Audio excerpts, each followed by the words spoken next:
नमस्कार सभी को। शुरू करते हैं आज हमारा पहला टॉपिक, जो कि है फ्रेजल वर्ब। और आने वाले कुछ एक पेपर्स में फ्रेजल वर्ब से बहुत ही अच्छे क्वेश्चन जो है वो पूछे जाने वाले हैं।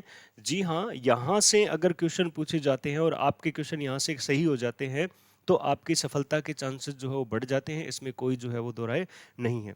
सबसे पहले हम बात करेंगे, हमें ध्यान में रखना है कि हमें जो है वो ये ध्यान में रखना है कि क्वेश्चंस कैसे आएंगे, पेपर में क्वेश्चंस कैसे पूछे जाते हैं। पहली बात ये ध्यान में रखनी है।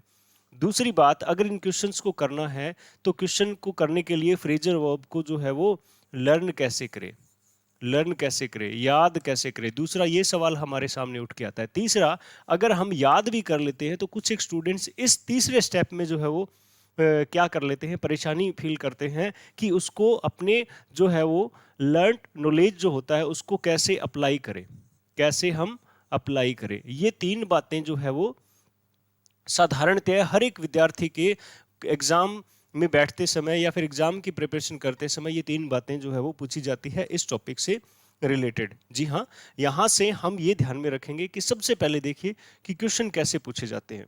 तीन तरह के क्वेश्चन पूछे जाते हैं फ्रेजल वर्ब से। पहला क्वेश्चन क्या आता है, जैसे ही स्पेस द मैन। पहला प्रश्न ये हो गया, यानी यहां पर खाली जगह में हमने क्या करनी है, फ्रेजल वर्ब भरनी है। तो पहला जो है वो चार ऑप्शन देख लीजिए इसके, ए बी, ठीक है, सी और डी। यहां पर जो है वो चार ऑप्शन कुछ इस तरह से होंगे। पहला हो जाएगा गॉट, पहला हो जाएगा गॉट ऑफ, दूसरा हो जाएगा गॉट ऑफ, तीसरा हो जाएगा गॉट एट और तीसरा हो जाएगा गॉट बाय। ये चार हमारे ऑप्शन आ गए। कुछ इसी तरह से पेपर में क्वेश्चन आता है। अब हमें करना क्या होगा, अगर इस क्वेश्चन को अगर हमें कंसल्ट करना है, यानी हमें डाउट हमारे क्लियर करके इसको जो है वो सही करना है, तो हमें ध्यान रखना है गॉट ऑफ का मतलब हो जाता है अलग हो जाना। ऐसे ही करना पड़ेगा।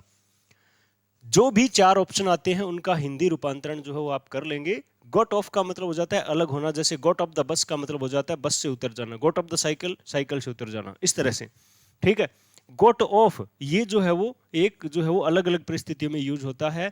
गॉट एट का मतलब हो जाता है आक्रमण करना, ठीक है, और गॉट बाय का मतलब हो जाता है प्राप्त करना। ठीक है सर, इतनी जो है वो कैसे सटीक हम इसको कैसे याद करें। जी हाँ, आप प्रैक्टिस में रहेंगे तो बिल्कुल इसको याद कर लोगे। अब देखो, ही द मैन, वह आदमी जो है उतर गया, इस तरह से कुछ नहीं होता। गॉट ऑफ का मीनिंग नहीं। गेट एट का मतलब होता है आक्रमण। He got at the man, उसने व्यक्ति पर आक्रमण कर दिया। ठीक है, he got by the man, उसने व्यक्ति को प्राप्त कर लिया। तो सबसे सटीक आंसर बन रहा है ये वाला, he got at the man, यानी कि उसने क्या कर दिया, व्यक्ति पर आक्रमण कर लिया। ये परिस्थिति हमें लेके आनी है पेपर में। पहला सवाल हो गया। हमारा दूसरा सवाल कुछ इस तरह से होता है एग्जामिनेशन के अंदर कि जैसे आ गया कोई भी फ्रेजल वर्ब अगर अपने उठा लें, ठीक है, जैसे उन्होंने कर दिया कि ही ऑलवेज डील्स विद पोलाइटली। ये हमारा क्वेश्चन आ गया और हमें इसको अंडरलाइन करके बोलेंगे कि अंडरलाइन वर्ड का मीनिंग क्या है। तो डील विद का मीनिंग जो है वो क्या हो जाएगा, डील विद का मीनिंग हो जाता है बिहेव विद। क्या हो जाता है, behave with. R S Agrawal को कंसल्ट कर सकते हो। ठीक है, तो चार ऑप्शन में बिहेव विद, व्यवहार करना, ये हमारा उत्तर जो है वो हो जाता है। तो हमारा तीसरा क्वेश्चन जो है वो कुछ इस तरह से होगा कि एक तो ये हो गया, एक ये हो गया। तीसरा क्वेश्चन कोई भी रूप में लेके आ सकता है। तीसरा क्वेश्चन जो हमारा है वो किसी भी तरह से आ सकता है। यहाँ फ्रेजल वर्ब चार हो सकती है, यहाँ पे उसके चार जो है वो मीनिंग हो सकते हैं। तो इनको क्या करना, मैच करने के सेंस में आ जाता है। ठीक है, या फिर ऐसे भी आ सकता है कि ठीक है, ये बिहेव विद हमारे क्वेश्चन में आ जाए और नीचे चार फ्रेजल वर्ब आ जाए, आपसे पूछ ले कि ये जो है वो बिहेव विद किस फ्रेजल वर्ब का मीनिंग है। तो ये साधारणतः ये हमारे क्वेश्चन जो है वो पेपर में पूछे जाते हैं इस टॉपिक से रिलेटेड। अब इसको पढ़ना कैसे है वो हम जो है वो देखेंगे। सबसे पहले आप ये जानिए कि जो फ्रेजल वर्ब जो है वो होता क्या है। फ्रेजल वर्ब जो है वो कॉम्बिनेशन होता है किसका, एक वर्ब के साथ। जी हाँ, वर्ब के साथ एक प्रपोजिशन और एडवर्ब को मिलाकर। या तो प्रपोजिशन होगी या फिर एडवर्ब उनको कहेंगे। इनको जो है वो इन दोनों शब्दों के मेल से एक नया अर्थ बनता है। जैसे मैं ये कहूं ना, ठीक है, जैसे मैं ये कहूं कि LAY, ले बाय। अब ये ले बाय फ्रेजल वर्ब जो है, इस ले बाय फ्रेजल वर्ब में हमें ये ध्यान में रखना है कि ले का मतलब इस तरह से किसी तरह से लेटना लेटाने के सेंस में, और बाय मतलब के द्वारा। ये इसका मीनिंग कभी नहीं है। ले बाय का मीनिंग जो है वो इन दोनों शब्दों के मेल से, इन दोनों शब्दों के मेल से एक अलग जो है वो अर्थ निकलेगा। ले बाय का मतलब हो जाता है सेव। ले बाय का मतलब क्या हो जाता है? सेव वर्ड जो है वो हो जाता है बचत करना, बचत रखना, ये हो जाता है। तो यहां से हमने देखा कि कभी भी आप फ्रेजल वर्ब में वर्ब और एडवर्ब या प्रपोजिशन के हिंदी रूपांतरण करके उसका मीनिंग दे रहे हो तो ये गलत जा रहे हो। हमें इस ले बाय जैसे, ब्रोक डाउन जैसे, इस तरह के सारे वर्ड्स का एक अलग ही मीनिंग निकला। जैसे गेट माने प्राप्त करना, एट माने प्लेस या टाइम होता है, ठीक है। तो गेट एट का मतलब प्राप्त करने से नहीं हुआ, गेट एट का मतलब हो जाता है क्या? क्या? आक्रमण करना, जैसा हमने पिछली स्लाइड में देखा था। तो कोई अलग मीनिंग प्रोड्यूस होगा, वो मीनिंग हमें याद करना है और उस मीनिंग को ही हमने क्या करना है, यहां पर हमारे जो है वो क्वेश्चंस में अप्लाई करना है। Let us consult about some of the phrasal verbs. यहां पर देखिए, पहला हो जाता है गिव अप, ठीक है। अब इसको याद करने के लिए हमें, मैं बताता हूं कि सर याद कैसे करें। याद करने के लिए या तो आप कोई अच्छी टेक्निक याद, ठीक है, टेक्निक जो है वो डेवलप कर ले, या एक सेंटेंस डेवलप कर ले, ठीक है, या एक सेंटेंस डेवलप कर ले। जी हाँ, इन सेंटेंस या टेक्निक को बार बार अप्लाई करोगे तो भी याद होगा। जैसे गिव अप जो वर्ड है, ठीक है, जैसे आप तैयारी कर रहे हो पेपर की, तो हमें अपने प्रयासों को गिव अप नहीं करना है, यानी अबेंडन नहीं करना है, यानी हमें जो हमारे प्रयास है उनको त्यागना नहीं है, त्यागना नहीं है, यानी हम जो प्रयास कर रहे हैं उन्हें छोड़ना नहीं है, प्रयास करते रहना है, ठीक है। गिव अप का मतलब छोड़ना या त्यागना होता है। एक बैड बैड थिंग्स जो भी है उनको छोड़ दो, और अटेम्प्ट जो है अच्छे हैं उनको क्या कर लो, छोड़ना नहीं है, ठीक है। तो यही याद रखेंगे। तो अब हमारा पहला प्रश्न हो जाता है कि you are doing good, don't give up. You are तुम अच्छा कर रहे हो, कृपया इस जो है विचार को छोड़ना नहीं है, तैयारी करने का। पहला वो question fill in the blank वाला। फिर दूसरा, don't give up, you are doing well. अब इस गिव अप वर्ड को अंडरलाइन करके पूछेंगे इसका मीनिंग क्या होता है, तो चार ऑप्शन में अबेंडन मिलेगा आपको, ठीक है। ये याद हुआ। अब देखो, लुक फॉर का मतलब होता है सर्च। यहां पर आकर हमें कुछ जो है वो मानसिक शांति जो मिलने वाली है, क्योंकि हम देखते हैं लुक माने देखना और फॉर का मतलब के लिए होता है। यानी हम जो है वो देख रहे हैं, यानी हम देख रहे हैं क्या, किसी चीज को, किसी वस्तु को क्या कर रहे हैं, सर्च कर रहे हैं। लुक फॉर का मतलब होता है सर्च। आप क्या ध्यान रखिए, जैसे आपने ऊपर वाले सेंटेंस में डोंट गिव अप, छोड़ना नहीं है, त्यागना नहीं है, आपने अपना कार्य करते रहना है, तो इसको एक सेंटेंस के माध्यम से याद किया, उसी तरह से इसको भी एक सेंटेंस के माध्यम से याद करेंगे, है ना। What are you looking for, what are you looking for, क्या ढूंढ रहे हो भाई तुम। I am looking for my book, मैं मेरी किताब ढूंढ रहा हूं। लुक फॉर का मतलब सर्च यानी ढूंढना, ठीक है।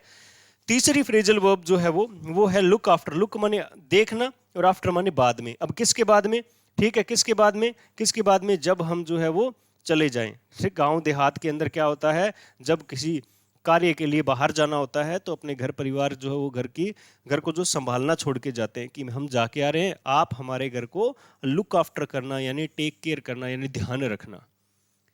ये हमें लुक आफ्टर वर्ब जो है वो ये किसके हिसाब से रखनी है याद, ठीक है, कि हम जब भी कहीं बाहर जाते हैं, ठीक है, तो हम क्या कह के जाते हैं किसी पड़ोसी को कि आप जो टेक केयर, ध्यान रखना हमारे घर का, लुक आफ्टर।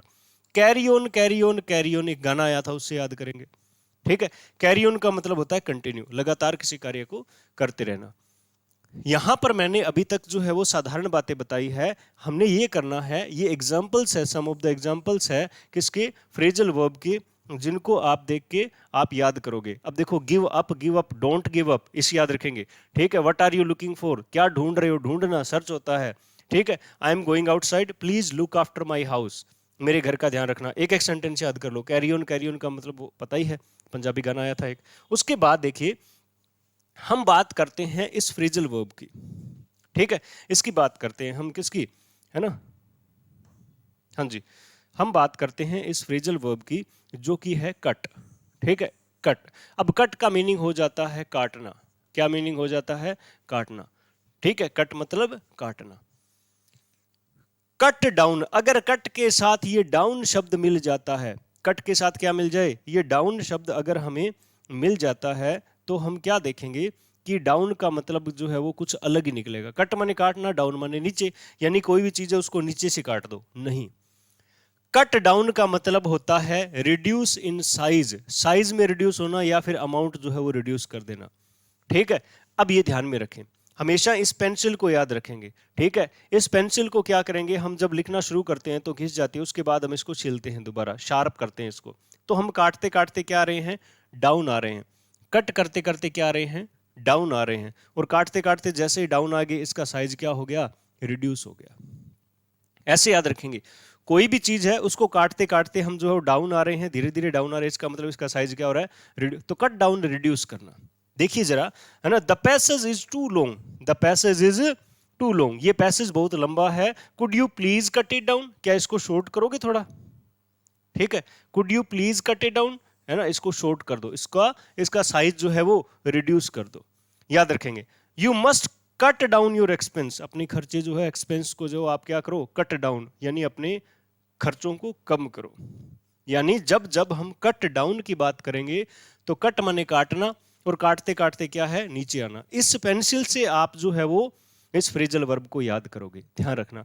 यहां से अगर याद हो जाती है बात तो परेशानियां जो है वो नहीं आएगी। फिर चाहे साइज को कम करना है, चाहे अमाउंट को कम करना है, चाहे आप जो है वो अपनी परेशानियों को कम करना है, चाहे आप जो है अपने किसी भी चीज को आप कम करोगे, तो उसमें कट डाउन फ्रेजल वर्ब आप अप्लाई कर सकते हो। देखिए फिर आ रहा है कट ऑफ, ध्यान रखना, कट माने काटना। ठीक है, कट माने काटना, और ऑफ का मीनिंग जब भी आएगा, ठीक है, ऑफ आएगा तो कुछ ना कुछ जो है वो नेगेटिव बात ही होगी। नेगेटिव बात का मीनिंग समझ रहे हो ना, यानी कुछ ऐसा होगा जो क्या है, हमें परेशान करे, गलत करे, अच्छा नहीं होता है जो। ठीक है, तो कट माने काटना, ऑफ का मतलब होता है अलग कर देना। ठीक है, ऑफ का मतलब हो जाता है अलग करना। मान लीजिए कोई भी वायर है, उसको काटा, काट के अलग कर दिया। पहले क्या किया, काटा, ठीक है, पहले क्या कर दिया हमने, उसको काट दिया,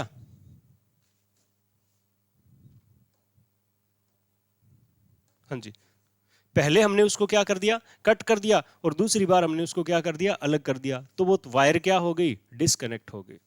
ठीक है, अब दूसरा देखिए, दूसरा मीनिंग होता है डाई। अब डाई के सेंस में ये देखेंगे भी, कोई भी इंसान है, ठीक है, कोई भी इंसान है, उसकी गर्दन को क्या कर दो, यहां से काट दो, और काट के क्या कर दो, उसकी गर्दन को क्या कर दो, अलग कर दो, अलग कर दो, तो ये व्यक्ति क्या हो जाएगा, डाई हो जाएगा। मतलब कटना और डिस्कनेक्ट करना, काट देना और डिस्कनेक्ट कर देना। कट ऑफ, कट माने काटना, ऑफ माने अलग कर देना। ये दो काम करते, काट के अलग करने से या तो डिस्कनेक्ट हो जाएगा कुछ, या फिर डाई हो जाएगा। याद रखेंगे, water supply had been cut off, ये देखिए रेनन मार्टिन के अंदर ये जो है वो फ्रेजल वर्ब है, लेकिन इस सेंस में नहीं है। अगर हमने वो वहां से पढ़ा है कट ऑफ, काट के अलग करना, डाई वाला, तो ये पिछले सेकंड ग्रेड के एग्जाम में आया था। ये गलत जो बहुत से लोग नहीं करते। ठीक है, water supply has been cut off, यानी डिस्कनेक्ट होगी वाटर सप्लाई। उसके बाद देखिए, she was cut off at the age of 20, she was cut off, है ना, वो क्या होगी, डाई हो गई, मर गई एट द एज ऑफ 20। तो कट ऑफ, पहला हमने देखा साइज को काट करते करते क्या करना है, रिड्यूस करना है। दूसरा हमने क्या देखा, कट ऑफ, काट के अलग कर देना है। ठीक है, ऐसे ही याद करेंगे। तीसरा देखिए, थोड़ा सा डिफिकल्टी लेवल जो है वो यहां पर आएगा हमारे सामने, क्या, कट आउट। ठीक है, कट आउट, याद रखेंगे, कोई भी एक पीस ऑफ पेपर ले लीजिए। ठीक है, अब मैंने पिछले दो फ्रेजल वर्ब की टेक्निक आपको बता दी, सर ट्रिक बता दो, ट्रिक वही है। अब इसको याद करने के लिए हमें क्या करना है, एक पेपर लेना है, पेपर को हमने क्या करना है, सबसे पहले बहुत सारे टुकड़ों में कट कर देना है, काट देना है, फाड़ देना, क्या तो काट। ठीक है, एक पेज को लिया, बार बार उसको कट किया, कट करके हमने क्या किया, उसको आउट फेंक दिया, खिड़की से, दरवाजे से आउट फेंक दिया। ठीक है, ठीक है, कट करके उसको बाहर फेंक दिया। अब कट आउट जो है आउट हो गया, तो इसमें क्या हो गया, वो cut in pieces, cut in pieces, यानी किसी भी चीज को कट आउट करना मतलब क्या है, उसको अलग अलग टुकड़ों में क्या कर दो, डिवाइड कर दो। यानी एक पेज लिया और उसको इतने टुकड़ों में बांट के जो है वो हमने फेंक दिया। ठीक है, अब देखो, कट और आउट, काट दिया और बाहर फेंक दिया, इसके आउट मतलब काट के बाहर फेंका तो क्या हो गए, टुकड़े टुकड़े बिखर गए। तो ये टुकड़े, कट समथिंग इन पीसेस, किसी चीज को पीसेज में काटना। ठीक है, ये एक याद होगी, एक बात जो आपने ध्यान में रखनी है। We always cut out the photos of celebrities. ये होता है क्या, किसी भी अखबार में से किसी भी जो मैगजीन के अंदर से हम क्या करते हैं, हमारे फेवरेट सेलिब्रिटीज होते हैं, प्लेयर्स होते हैं, ठीक है, उनकी फोटोज को कट करते हैं, कट आउट करते हैं, काट के बाहर निकाल लेते हैं, ठीक है, और उसको क्या करते हैं, किसी रजिस्टर पे या कहीं पर दीवार पर चिपका लेते हैं। मार्क द पेपर, मार्क, याद है मार्क है ये, mark the paper and cut it before giving it a shape. पहले किसी भी चीज को कट आउट करने से पहले, कट इट आउट है यहां पर, कट इट आउट है, इस पेपर को जो है वो कोई शेप देने से पहले निशान लगा लो कि यहां से कट आउट करना है, ये 4 जगह से, और फिर इसको यहां से ऐसे काट दो। तो कट डाउन का मतलब है कट कर देना छोटे छोटे टुकड़ों में। अब हमने क्या किया, कट आउट 4। अब कट काटना तो है, टुकड़े तो करना है, लेकिन 4 मतलब किसके लिए करना है, मान लीजिए ये बोल रहे हैं मेरे लिए। जो भी हम जो है वो क्या करते हैं, सूट सिलवाते हैं, सूट मतलब ड्रेस सिलवाते हैं, कहते हैं इसकी फिटिंग ऐसे कर दो कि मेरे लिए जो है वो इसमें फिट हो जाए, मेरे अकॉर्डिंग जो है इसको क्या कर दो, फिट कर दो। तो कट आउट 4। अब एक जो है वो ड्रेस को क्या करना है, काटना है, किसके लिए, 4, मेरे लिए। तो कट आउट 4 का मतलब हो जाता है suited to me, fitted to me. ऐसी चीज जो है ना, ऐसी चीज को इस तरह से काटना, इस तरह से जो है वो एडजस्ट करना कि वो सूटेबल हो जाए मेरे लिए, वो फिट हो जाए। यानी कट आउट 4 का मतलब होता है सूटेबल होना या फिर फिट होना किसी भी परिस्थिति में। देखिए, I offered her a job, मैंने उसे एक जॉब ऑफर की, she was not cut out for this type of work, लेकिन वो उसमें एडजस्ट नहीं हो पाई, सूट नहीं कर पाई, फिट नहीं हो पाई। तो यहां पर क्या हो जाता है, कैसे याद रखेंगे, कट आउट 4 का मतलब हो जाता है सूटेबल होना या फिर फिट होना किसी कार्य में। याद कैसे करोगे, कट आउट का मतलब कोई पेपर लिया, उसको पीसेज में काट दिया, ये कट आउट हो गया। कट आउट 4, अब किसी कपड़े को लिया, लेकिन 4 मतलब मेरे लिए काटना है ना, ये सूटेड है ना, सूटेड का मतलब सूट कर लो आप, और ये ड्रेस किसके लिए करना है, मेरे लिए। ऐसी ड्रेस जो है इसको इस तरह से कट आउट करो ताकि मेरे फिट हो या फिर जो है वो क्या हो, सूट करे, मेरे एडजस्ट हो। किसी भी परिस्थितियों में एडजस्ट होना, सूटेबल होना किसी भी परिस्थितियों के लिए क्या होता है, कट आउट 4 होता है। क्या होता है, कट आउट 4 होता है। याद रखेंगे इन चीजों को, ठीक है। तो कुछ ऐसी परिस्थितियों के साथ जो है वो हमने इनको 4-5 फ्रेजल वर्ब्स को पढ़ा। ध्यान रखें, मैं फिर से जो है वो रिवाइज कर देता हूं। कट डाउन का मतलब होता है रिड्यूस करना, पेंसिल याद रखेंगे, ठीक है। कट ऑफ अलग करना, डाई डिस्कनेक्ट हो गया। कट आउट का मतलब पेज फाड़ना है, टुकड़ों में परिवर्तित करना है। कट आउट 4 का मतलब मेरी साइज, मेरे फिट आए, इस तरह का। तो ये 4-5 फ्रेजल आपने पढ़ी। बने रहिए आगे, सब्सक्राइब करते रहिए, शेयर करिए ज्यादा से ज्यादा, ताकि आपको जो है वो है ना समय समय पर इस तरह की परेशानियां नहीं आए। ठीक है, धन्यवाद, मिलते हैं अगली क्लास में।